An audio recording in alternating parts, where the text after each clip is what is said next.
films sont plus harmonieux que la vie, Alphonse. Il n'y a pas d'embouteillage dans les films, il n'y a pas de temps mort. I am Don Quixote de la Mancha, dedicated to chivalry and the protection of the weak.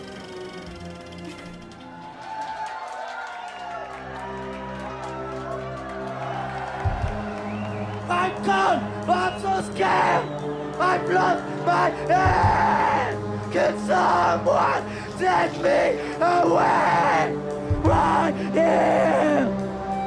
Right now! Arrête, putain, arrête! Allez, viens. Tu vas voir si je t'attrape. Arrête! Ah ben, Vincent, Julia, Vincent. Bonjour. Bonjour. Why we afraid of T'as parlé de ma mère. Ouais. Vous étiez proches? L'écriture de Comptes et blessures, elle a pris 2-3 ans. C'était mon projet de fin d'études à la FEMIS, qui est une école de cinéma à Paris.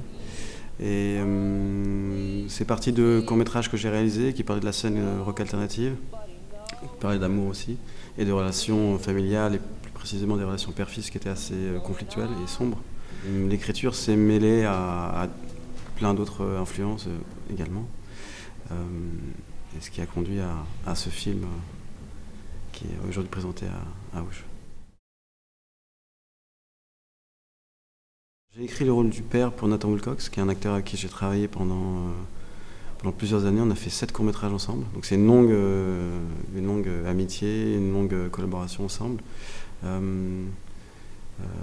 je voulais vraiment qu'il soit dans le film. C'est pas forcément évident d'imposer un acteur qui n'est pas forcément connu, même s'il a une carrière à l'étranger, ce qui est son cas en théâtre, notamment en Angleterre. Mais ça me semblait évident qu'il fallait qu'il fasse partie du projet. Kevin Azaïs est arrivé juste après. On a travaillé ensemble dans un atelier qui s'appelle Émergence, qui permet de réaliser des scènes de son film en fait. C'est là où j'ai rencontré Kevin et il s'est passé quelque chose d'assez bouillonnant entre Nathan et Kevin et voilà, c'était évident qu'il fallait qu'il soit dans le film et qu'il joue ce premier rôle. Il y avait Julien Krug qui a joué dans mes courts-métrages des rôles principaux. Je voulais qu'il soit aussi dans le film. Et Monia Chokri que j'ai rencontré par la suite, qui m'a tout de suite séduit quand j'ai rencontré. Le film raconte l'histoire d'un personnage principal qui est joué par Kevin Azaïs, qui est un chanteur de post-hardcore, donc en gros c'est du rock alternatif où ça crie. Et Kevin, lui, il vient du milieu hip-hop, donc il n'a rien à voir avec ça, il est parti de zéro. On a formé pour crier, pour être vraiment un chanteur. On a créé un vrai groupe, on a créé des vrais morceaux qui ont été enregistrés en studio. Donc tout ce qui est dans le film est en live. Du coup, c'était une énorme liberté pour nous de pouvoir vraiment jouer dans des scènes de concert, de passer dans toute à travers la foule, faire chanter le public. Enfin, il y avait vraiment quelque chose de très très bouillonnant et très très vivant. Et je me sentais absolument pas. Pour moi, c'était impossible d'imaginer que ce serait du playback, par exemple. C'était inimaginable, quoi. Le film, il est proche de ce que j'ai écrit et en même temps, il est forcément... disons qu'il va beaucoup plus loin que le scénario.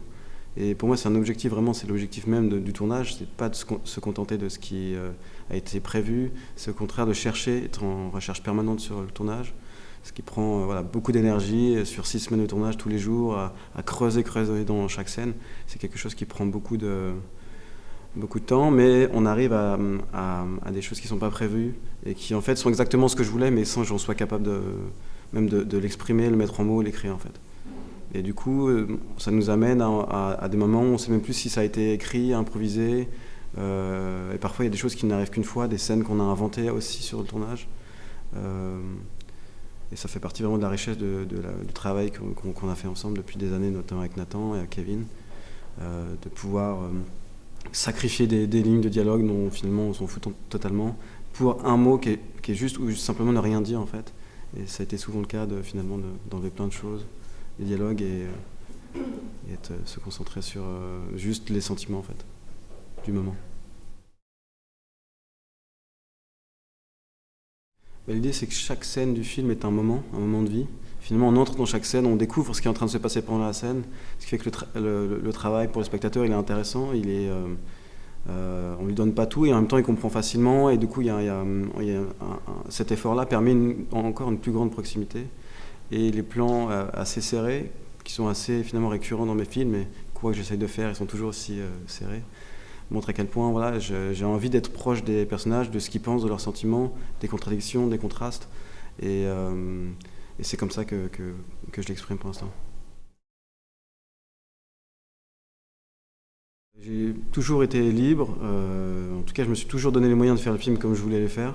Alors je ne sais pas si ça continuera et comment j'ai réussi à faire ça, mais j'ai rarement eu le sentiment d'être contraint.